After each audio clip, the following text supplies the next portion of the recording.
제가 계속 요한계시록을 설교를 하고 있는데요. 대부분의 그 성도는요, 요한계시록을 잘 안 읽는 성경책 중에 하나라고 생각이 됩니다. 왜냐하면 좀 내용이 어려운 부분도 있겠지만 이런 질문을 하잖아요. 이 내용이 과연 나랑 무슨 상관이 있을까? 연관성에 있어서 또 이 말씀을 적용하는 부분에 있어서 조금 생소한 그런 말씀 중에 하나가 아닐까 생각이 됩니다. 저 같은 목회자가 해야 될 그런 일들 중에 하나는요, 바로 이런 예전에 쓰여진 하나님의 말씀, 이 진리의 말씀이잖아요. 그 진리의 말씀을 오늘을 살아가는 현대인들이 이해할 수 있고 또 자신의 삶에 적용할 수 있게끔 이 다리를 놓는 역할을 하는 것이라고 생각이 됩니다. 그래서 오래전에 쓰여진 말씀이지만 그것이 오늘날을 살아가는 현대인에게도 저와 여러분에게도 여전히 유효하고 여전히 필요한 그런 하나님의 생명력 있는 말씀으로 적용이 되어지는 그런 부분들을 생각을 합니다. 저는 또다시 요한계시록을 읽으면서 또 요한계시록 설교를 준비하면서 또다시 제 마음속에 가장 크게 묵상이 되는 부분은 뭐냐면 이 성도가 누릴 영광입니다. 성도가 누릴 영광. 그래서 계시록이 무섭고 이상하고 두렵다기보다는 기쁘고요, 또 감사하고 또 소망이 막 차오릅니다. 그래서 우리 성도들도 요한계시록 읽으면서 감사, 또 기쁨, 또 이런 소망을 굳건히 하는 그런 하나님의 살아있는 생명력 있는 말씀이 되기를 원합니다. 중요한 일은 2층에서 이루어진다, 그런 말이 있어요. 어떤 사람이 취업을 하려고 하는데 자기가 열심히 준비를 하는데도 이게 잘 안 되는 거예요. 그런데 굉장히 영향력 있는 한 사람이 그 사람한테 추천서를 써줍니다. 그러니까 그 추천서가 효과적으로 효력을 발휘해서 그 사람이 원하는 자리에 딱 취직이 된 거예요. 그걸 보면서 우리가 1층에서 살아가는 삶은 물론 필요하죠. 자기의 노력도 해야 되고요, 또 우리의 주어진 일들을 열심히 감당을 해야 됩니다. 그러나 2층이 있다는 사실을 항상 생각해야 됩니다. 그리고 실제적으로 중요한 일들은 그 2층에서 이루어지는 거예요. 그러니까 우리가 1층에서의 삶보다는 2층이 있다라고 하는 것을 항상 생각을 해야 되는데, 여러분 계시록을 읽으면서 그런 생각이 드는 거예요. 우리가 이 땅에서 사는 삶이 부단하게 움직이고 부산하게 막 사는 것 같지만, 그러나 이 모든 배후에 이 세상의 역사를 주관하시는 하나님의 그 역사, 또 하나님의 어떤 계획하심, 우리가 그거를 깨닫지 못하고 그냥 아무리 열심히 산다 할지라도 그걸 모르면 우리는 어리석은 사람이 될 수밖에 없다라고 하는 것이죠. 왜냐하면 위에서 다 이루어지기 때문에, 그리고 계획하시고 그 계획을 집행하시고 이루시고 성취하실 것이기 때문에 그 믿음과 그 비전을 보여주는 게 바로 요한계시록이다 생각이 됩니다. 그래서 우리는 요한계시록을 읽을 때마다 깨달아야 될 것은 하나님의 백성인 교회의 마지막 모습이에요. 하나님의 백성인 교회의 마지막 모습.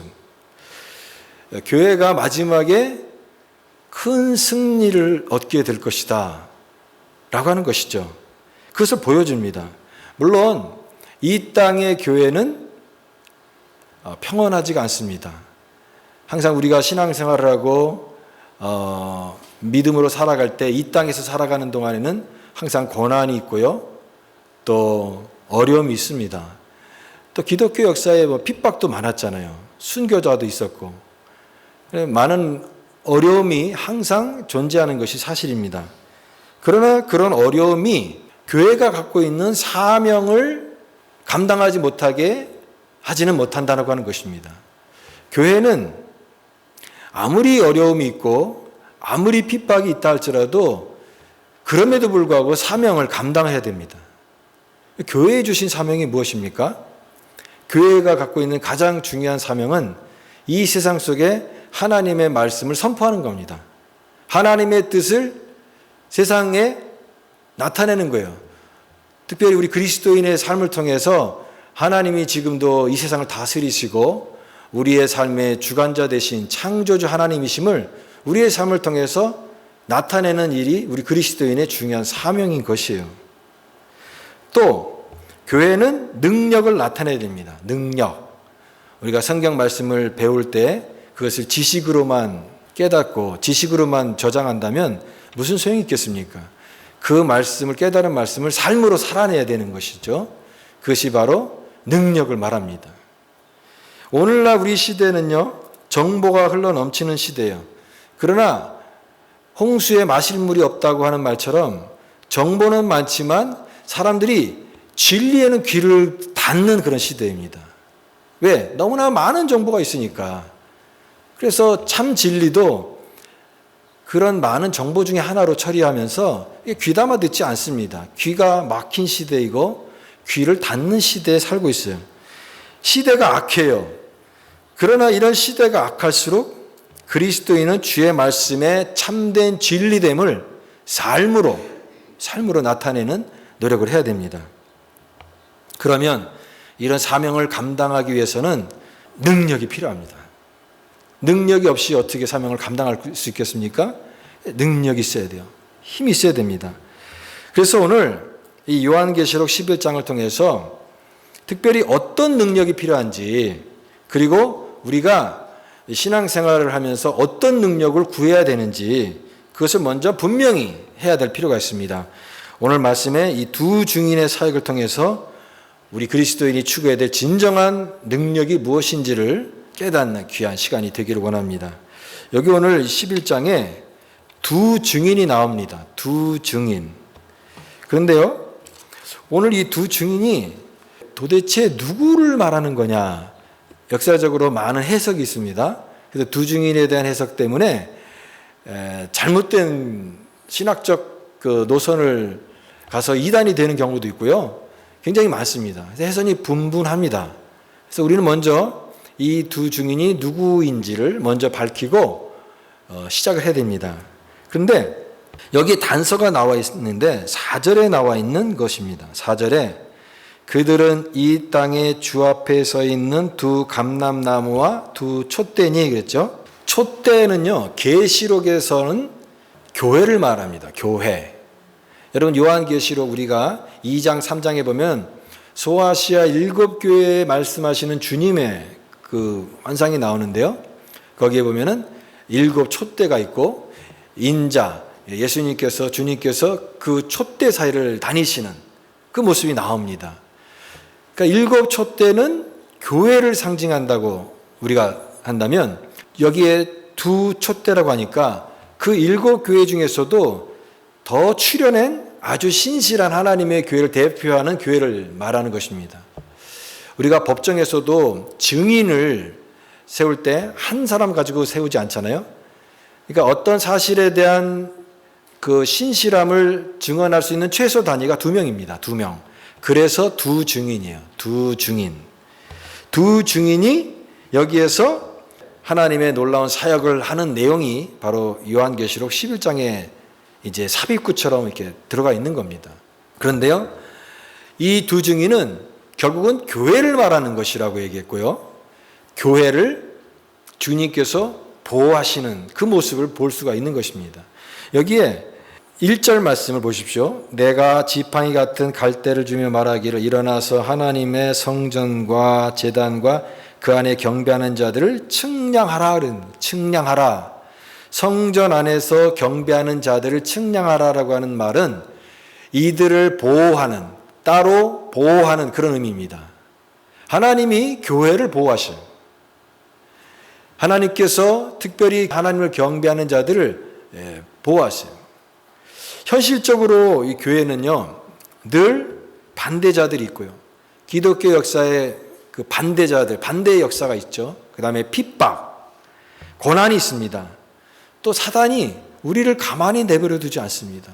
우는 사자처럼 두루 다니며 삼킬 자를 찾는다라고 하는 말씀처럼 한 사람이라도 더 실족시켜서 하나님으로부터 너무 떨어지게끔 하는 그 사단의 활동과 역사들이 계속 역사에 존재합니다. 그러나 성도는 이런 모든 고난을 겪으면서도 무너지지 않는 것이죠. 성도는 고난을 면제해 주면 좋을 텐데 면제하는 것이 아닙니다. 칼빈은 그런 얘기를 했습니다. 성도의 구원은 불로부터의 구원이 아닌 불 속에서의 구원이다. 불로부터의 구원은 완전히 불에 닿지 않을 정도로 그런 위험도 허용을 하지 않는 그런 철저한 보호를 말하는 것이죠. 근데 하나님이 그렇게 보호하시는 것이 아니라 불 속에서의 구원. 우리가 때로는 고난도 당하고요. 또 어려움도 당하고 살다 보면은 예기치 못한 일들이 많이 생기잖아요. 제가 지난주에도 시카고 가는 길에 큰 위기가 있었는데요. 제가 운전을 하는 게 아니라 꼭 제 아내가 운전합니다. 근데 한 번은 차 바퀴가 탁 터져가지고 막 그 80번 고속도로에서 트럭이 막 왔다 갔다 하는 데서 되게 위험했었어요. 그리고 또 한 번은 294번인가요? 거기 오헤어 공항 그 지나가는 고속도로에서 차가 시동이 2번이나 꺼졌습니다. 달리는데 시동이 꺼지더라고요. 그러니까 얼마나 당황스러운지. 그래서 그런 생각했습니다. 왜 이런 일이 일어날까? 예. 당황스럽죠. 전혀 예상하지 못하는 그런 일들이 일어날 수 있습니다. 어떤 분들은 건강한데 갑자기 병이 찾아옵니다. 내가 왜 갑자기 이런 병에 힘들어할까? 또 우리 자녀들이 또 잘못될 수도 있고요. 또 예상하지 못하는, 전혀 생각하지 못하는 그런 인생의 어려움들이 툭툭툭 올 수 있다라고 하는 거예요. 하나님이 다 이런 것도 처음부터 그냥 아예 오지 못하게 막아주시고 접근도 못하게끔 해주시지 않는다라고 하는 거예요. 하나님은 뭘 하시느냐? 우리가 고난도 당하고 그런 예기치 못한 일들에 힘들어하지만 그럼에도 불구하고 그 속에서 우리를 끝까지 지키시는 하나님의 보호하심으로 우리를 붙들고 계시다라고 하는 거예요. 불로부터의 구원이 아니라 불 속에서의 구원. 하나님이 그 교회를 보호하시고 우리 성도를 특별히 보호하셔서 우리가 궁극적으로 하나님 믿음 안에서 승리할 수 있게끔 하신다라고 하는 거예요. 그래서 교회는 이 땅에서 외적으로 도전도 받고 많은 어려움도 있지만 실제로는 하늘로부터 안전하게 보호받고 있는 그런 하나님의 보호하심 아래, 그 아래 있다라고 하는 것입니다. 예수님께서 그렇게 말씀하셨잖아요.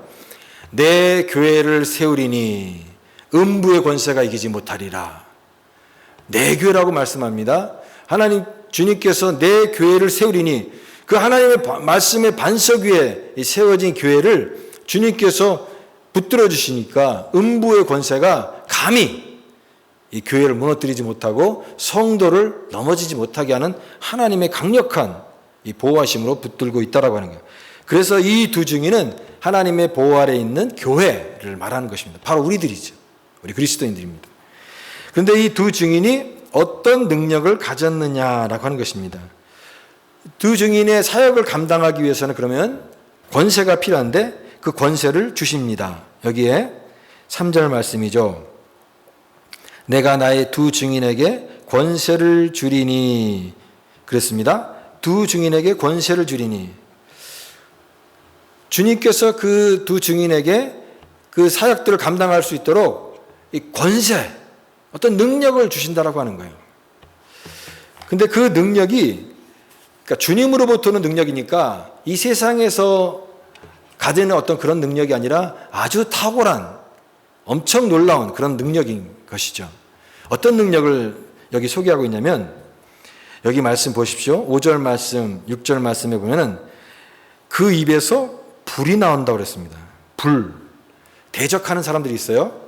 그 두 증인에게 대적하는 사람들이 있을 때 두 증인의 입에서 불이 나오는데 그 불로 대적들을 사르는 제압하는 그런 능력이죠. 엄청난 능력 아니겠습니까? 또 6절 말씀에는 하늘을 닫아 비를 오지 못하게 한다. 6절 말씀에 그들이 권능을 가지고 하늘을 닫아 그 예언하는 날 동안 비가 오지 못하게 한다. 또 물로 물을 피로 변하게 한다. 물이 그들이 두 증인의 어떤 사역을 통해서 물이 막 피로 변하는 그런 이적 그 능력을 보여줍니다. 우리가 이 말씀을 읽으면 구약에 누가 예상이 되냐면 모세가 생각나죠. 모세. 또 하늘을 닫아서 비를 오지 못하게 했던 엘리야의 사역이 또 생각나죠. 엘리야, 구약의 가장 대표적인 율법과 선지자의 사명을 감당한 모세와 엘리야의 사역을 연상케 하는 그런 사역들을, 그런 능력을, 권세를 이 두 증인이 보이고 있다라고 하는 거예요. 여러분, 이 세상은요, 이런 능력을 다 중요시 여기는 사회에 살고 있습니다. 능력, 저 사람 능력 있냐? 이렇게 얘기하잖아요. 너의 능력을 좀 보여줘봐. 예. 능력 없으면 사람 취급도 못 받아요.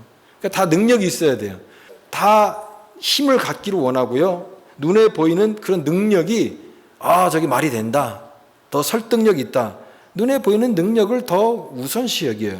그래서 우리가 믿음 안에서도요, 이런 능력을 구할 때가 있어요.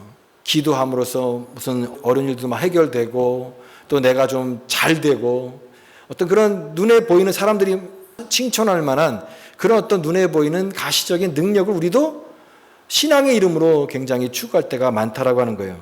그래서 오늘 이 두 증인이 이런 사역을 하고 있는데 뭐가 보이냐면, 와, 이 증인이 갖고 있는 탁월한 능력이 이렇게 눈에 먼저 뜨는 거예요. 와, 이런 능력이 있다면 진짜 나도 좋겠다. 이런 어떤 신적인 능력이 있으면 내 마음대로 뭔가 이렇게 할 수 있는 그런 것이 되니까 이런 능력을 굉장히 부러워하고 또 생각할 때가 있습니다. 그런데 이들의 능력은 가만히 보면요, 자신들이 뭔가 하고 싶은 것을 마음대로 하는 그런 능력이 아닙니다. 다시 말하면 그들의 능력은 주님께서 그들에게 주신 능력이에요. 마치 무슨 능력을 받아서 내가 뭔가 된 것처럼 그런 자기의 힘과 권세를 휘두르는 그런 능력이 아니라 주님으로부터 받은 능력. 왜 주셨습니까? 주님의 일을 더 감당할 수 있도록 주님이 능력을 주신 거예요. 그 능력을 받아서 받아야만 또 그 사역들을 감당할 수 있으니까 주신 것입니다. 그러니까 자신의 어떤 위대함이 아니라 그 사역을 감당하기 위해서 주신 주님의 위대함, 그 주님께 영광을 돌리는 것이 되는 것이죠. 특별히 우리가 주의 깊게 봐야 될 그들의 모습 중에 하나가요, 여기에 3절 말씀입니다. 굵은 베옷이에요. 내가 나의 증인에게 권세를 주리니 그들이 굵은 베옷을 입고, 그랬습니다. 이 1262를 예언하리라. 굵은 베옷은요, 슬퍼하는 자들이 입는 옷을 말해요. 우리로 말하면 상복인 것이죠. 상복. 우리가 슬픈 일을 당할 때, 또 누군가의 사랑하는 사람 일을 이뤘을 때 우리가 베옷을 입잖아요. 그러니까 이 옷은 애곡과 참회를 상징하는 거예요. 참회. 두 증인이 지금 베옷을 입고 있다라고 하는 것은 요한계시록 전체의 주제인 회개와도 연관되는 그런 주제입니다.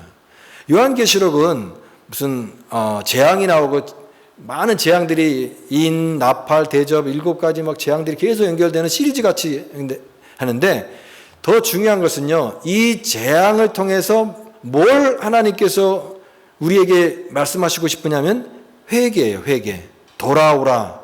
하나님의 그 심판이 더 강도가 세지기 전까지 너희들이 회개하고 돌아오라. 그 돌아옴, 즉 회개를 촉구하는 요한계시록의 메시지와 이게 이제 연관이 되는 것이죠. 예수님께서도 천국 복음을 전하실 때 어떤 지역에 가면 복음을 전합니다. 그러면 그 지역에 있는 사람들이 회개를 하지 않잖아요. 그러면 예수님께서 그 회개하지 않는 그 반응에 대해서, 복음을 받아들이지 않고 회개하지 않는 모습에 대해서 엄청나게 책망을 하시는 내용이 나옵니다. 화 있을진저 고라시나 벳세다야, 너희에게 행한 모든 권능을 두로와 시돈에서 행했더라면 저희가 벌써 베옷을 입고 제에 앉아 회개하였으리라. 거기서도 베옷을 입고 그렇게 나와 있죠. 그러니까 회개, 그러니까 복음은 반응을 요구하는데 회개의 반응을 요구한다라고 하는 거예요. 근데 복음을 듣고도, 하나님의 천국 복음을 듣고도 아무런 반응도 없이, 회개의 반응도 없다고 한다면 화 있을진저 말씀하십니다. 오늘 두 증인이 전하는 메시지는 궁극적으로 그런 의미에서 회개를 목적으로 하는 사역인 것이에요. 그들은 우리가 생각하는 것처럼 이런 능력이 있는데 그 자신의 능력을 오용하지 않습니다. 왜? 이 능력을 왜 주셨느냐를 생각하고 그 능력을 받아서 오히려 고난을 받고 핍박을 받는다 해도 복음 증거하는 일을 위해서 자신의 능력을 사용합니다. 그러므로 그들이 보여준 능력은 십자가의 능력입니다. 십자가의 능력. 진정한 회개로 사람들을 돌아오게 하는 그런 사명을 감당하고 있는 것이죠. 오늘 우리는 어떤 능력을 구해야 되느냐? 세상에는 뛰어난 능력이 많죠. 오늘날 그 뛰어난 대표적인 능력 중에 하나가 인공지능이라고 생각합니다. 인공지능, AI죠, AI. 인공지능이 계속 발전하고 있는데요. 수많은 데이터와 정보량을 계속해서 축적하다 보니까 더 점점점 발전하고 있어요. 요즘 인공지능은요, 여러분 갖고 있는 스마트폰에도 다 들어가 있는데 생활용으로 점점 바뀌어져서 예를 들면 내가 누군가에게 선물을 주고 싶다 그러면 그 사람과 나눈 대화 내용이라든가 뭐 주고받은 어떤 그런 것을 데이터를 분석을 해서 그 사람에게 가장 필요한 선물이 뭔지까지도 추적을 해서 알려주는. 내가 어디 여행 가려고 하는데 좀 추천해줘 그러면 그 사람의 생활 패턴 또 그 과거의 어떤 기록들 이런 자료들을 데이터 분석을 해서 그 사람에게 가장 적합한 그런 장소까지 추천해주는 그런 정도까지 그 인공지능이 발전하고 있어요. 여러분 우리가 아무리 똑똑하고 또 많은 책을 읽고 많은 정보를 갖는다 해도 인공지능을 따라갈 수는 없습니다. 그래서 우리는 인공지능과 경쟁하면 안 돼요. 인공지능이 우리보다 훨씬 더 탁월한 그런 능력을 보이고 엄청난 그런 것을 보이지만 우리가 그런 것과 경쟁하는 것이 아니라 우리가 해야 될 것은요, 인공지능이 못하는 것을 해야 됩니다. 그래야 경쟁력이 있어요. 인공지능이 못하는 게 무엇입니까? 직접 만나서 대화하고 소통하고 힘든 사람 찾아가서 작은 위로를 건넬 수 있는 것. 그러니까 우리의 손과 발이 움직이는 헌신들. 이런 거는 인공지능이 못하잖아요. 그러니까 몸의 헌신이죠. 인공지능보다 우리가 그것을 잘 할 수 있어요. 힘든 사람 찾아가서 따뜻하게 위로해 줄 수 있는 것, 우리가 인공지능보다 더 잘하는 겁니다.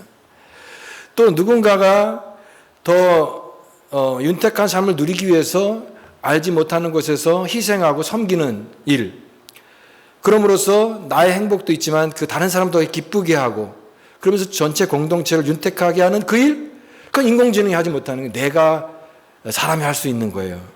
우리만이 할 수 있는 작은 삶의 변화를 통해서 우리는 그리스도를 드러내는 그것을 통해서 우리는 그게 진정한 능력이다라고 믿는 것입니다. 우리는 참된 능력을 오해할 때가 많아요. 눈에 보이는 것을 능력이다. 이 세상에 제일 힘센 게 뭡니까? 돈이겠죠. 돈, 물질, 힘, 남을 이렇게 제압하는 능력. 그런 것이 진짜 능력이라고 생각합니다. 그래서 사람들이 다 그런 능력을 가지려고 다 거기에 몰입을 해서 살아가고 있어요. 한국 사람이 진심인 게 세 가지가 있다고 합니다. 차의 진심이래요. 차의 진심. 좋은 차. 한국 가니까 외제차가 반이더라고요. 좋은 차 타고 다니래요. 왜냐하면 차가 좋아야 무시받지 못하니까. 그 다음에 음식의 진심이에요. 음식 먹는 거 정말 진심이에요. 먹는 것도 너무 많고 음식점도 이렇게 많을 수가. 너무 음식 먹는 거 하나 먹더라도 그냥 최고로 그냥 고급스럽게 이렇게 음식의 진심인 나라. 세 번째, 명품의 진심. 명품, 물건, 좋은 물건, 나를 빛나게 하고 나의 가치를 더 돋보이게 만드는 어떤 명품들, 명품을 걸치고 그러면 그건 나 무시 못하지. 내가 이렇게 가치 있는 사람이야. 이 세상의 물질로 자신의 가치를 자꾸만 포장하려고 하는 거기에 진심인 우리 민족의 특성이 좀 있습니다. 물론 다른 나라도 마찬가지겠죠.